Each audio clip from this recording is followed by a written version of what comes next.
शुभं करोति कल्याणम् आरोग्यं धनसम्पदाम्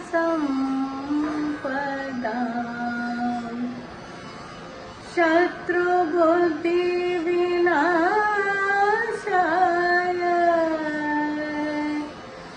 दीपो ज्योति नमस्तुते।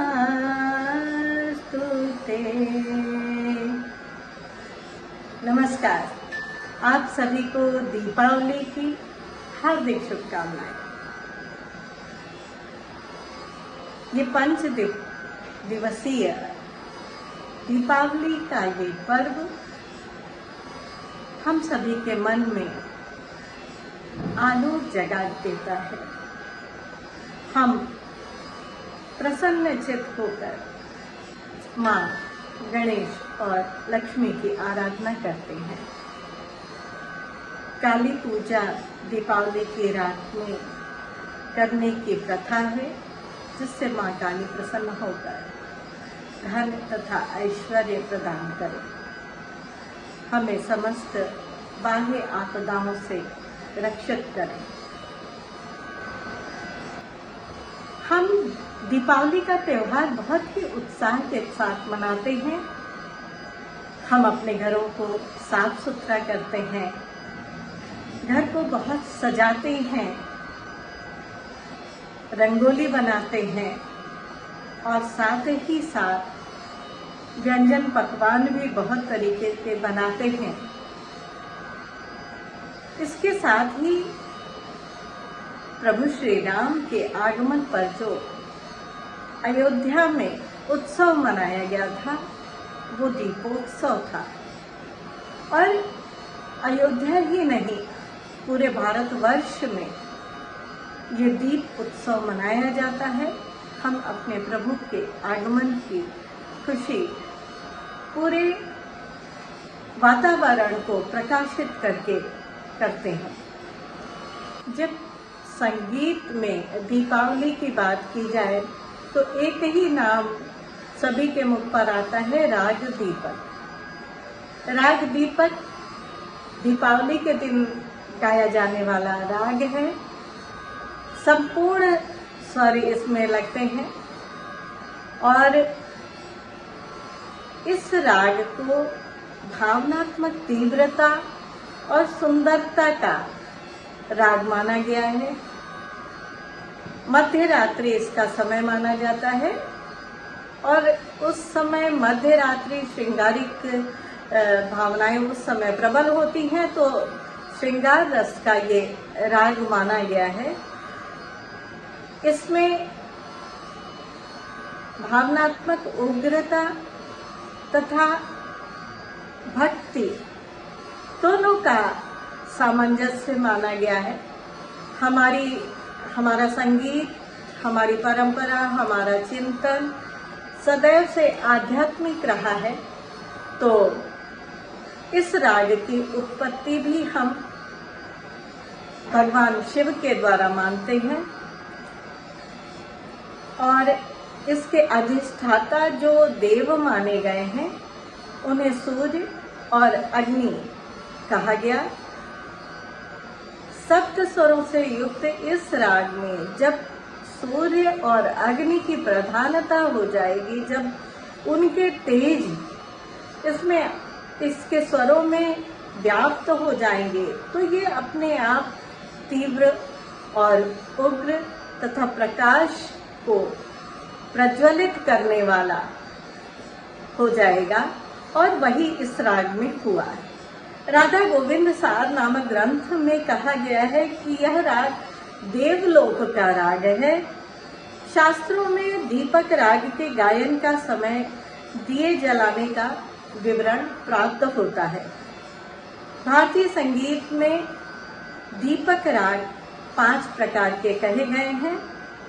पहला पूर्वी थाट से उत्पन्न राग दीपक, दूसरा बिलावल थाट से राग उत्पन्न दीपक राग, तीसरा कल्याण थाट से उत्पन्न दीपक राग, चौथा काफी थाट से उत्पन्न दीपक राग और पांचवा खमाज थाट से उत्पन्न दीपक राग। इसके अतिरिक्त दीपक केदार नामक एक राग भी माना गया है जो कि कल्याण थाट का है।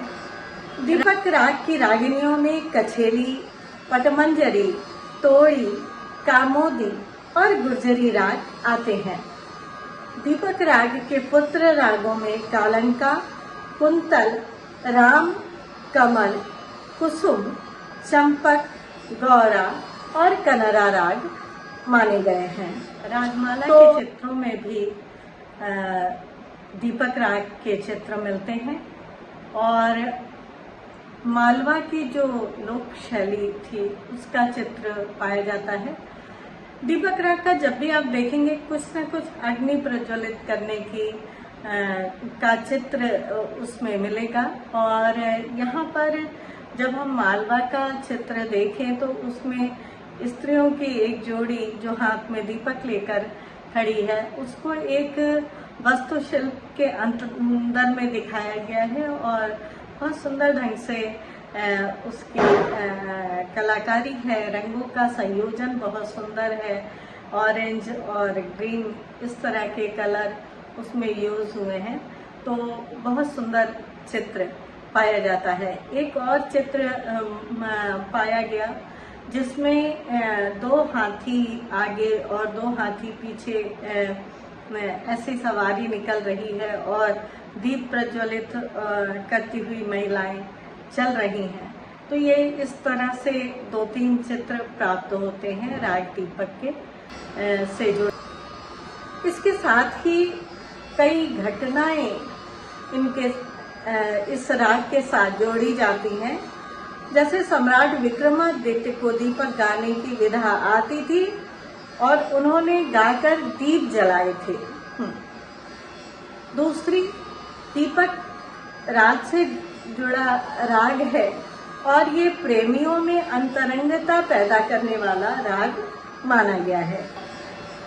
जो सबसे मुख्य स्टोरी इसके बारे में प्रचलित है राग दीपक के बारे में कि मियां तानसेन इस राग को गाते थे और एक बार अकबर के दरबार में उनको अकबर ने कहा कि तानसेन इस राग को प्रस्तुत करें और तानसेन ने पहले तो मना किया किंतु उनके विरोधियों ने सम्राट को बहुत ही ज्यादा प्रेरित कर कहा कि राग दीपक की प्रस्तुति करवाएं, क्योंकि उन्हें पता था और वो तानसेन की कला से जलते थे और बादशाह को तानसेन बहुत प्रिय थे। तो वो दंडित करने के उद्देश्य से, उनका नुकसान करने के उद्देश्य से राग की इस राग को प्रस्तुत करने की बात करी।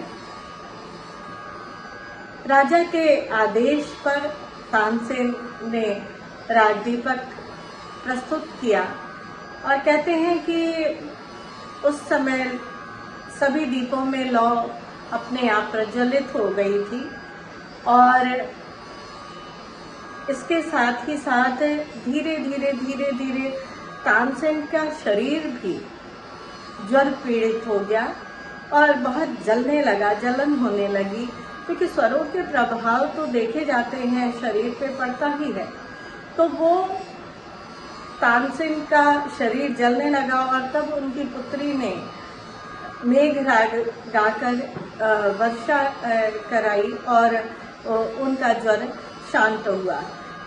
ये कथा तो हो सकती है, हम उस समय थे नहीं तो हम उसको प्रामाणिक रूप से तो नहीं कह सकते, किंतु हमारे संगीत के इतिहास में जब बात की जाए और सामान्य जनमानस के बीच में, लोक के बीच में जब ये बात होती है तो वो पूरे विश्वास के साथ कहा जाता है कि राग दीपक अग्नि को प्रज्वलित करने वाला राग है और तानसेन ने इसे गाकर दीपक प्रज्वलित किया था और उनकी पुत्री ने मेघ वर्षा की थी।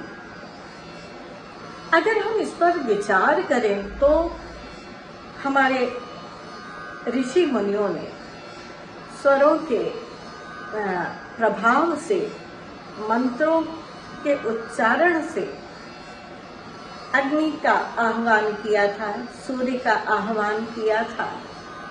और अगर हम उस दृष्टि को ध्यान में रखकर ये बात सोचे तो असंभव प्रतीत नहीं होती है। हम ये नहीं कह रहे कि दीपक जल उठेंगे, किंतु वातावरण और शरीर पर प्रभाव देखा जा सकता है। तो बहुत सारी फिल्मों में राग दीपक में गानों को कंपोज किया गया है। जब तानसेन पे फिल्म बनी तो उसमें के.एल. सहगल साहब ने बहुत सुंदर ढंग से दीपक राग की प्रस्तुति की। और एक और फिल्म बाद में बनी तानसेन पर, जिसमें कैवल्य कुमार गुरव जी, जो कि बहुत अच्छे गायक है, उन्होंने तानसेन की भूमिका अदा की और इस राग को बहुत सुंदर ढंग से गाया। इसके साथ साथ माता महाकाली में भी राग दीपक पर आधारित गीत मिलता है, जिसका की संगीत संरचना अविनाश व्यास जी ने की। और गजगामिनी फिल्म में राग दीपक को बहुत सुंदर ढंग से शंकर महादेवन जी ने गाया है। तो आप सब इन गीतों को सुने और राग दीपक को गाने का अभ्यास करें। बहुत सारे राग हमारे संगीत में ऐसे हैं जो अपने नाम से, अपनी कथाओं के माध्यम से, अपनी किंवदंतियों से बहुत ही प्रचलित हुए। तो हम उनको जांचें, परखें, उन पर विचार करें और उन पर शोध करने का प्रयास करें। आज के लिए बस इतना ही। आप सभी को दीपावली की बहुत बहुत शुभकामनाएं। नमस्कार।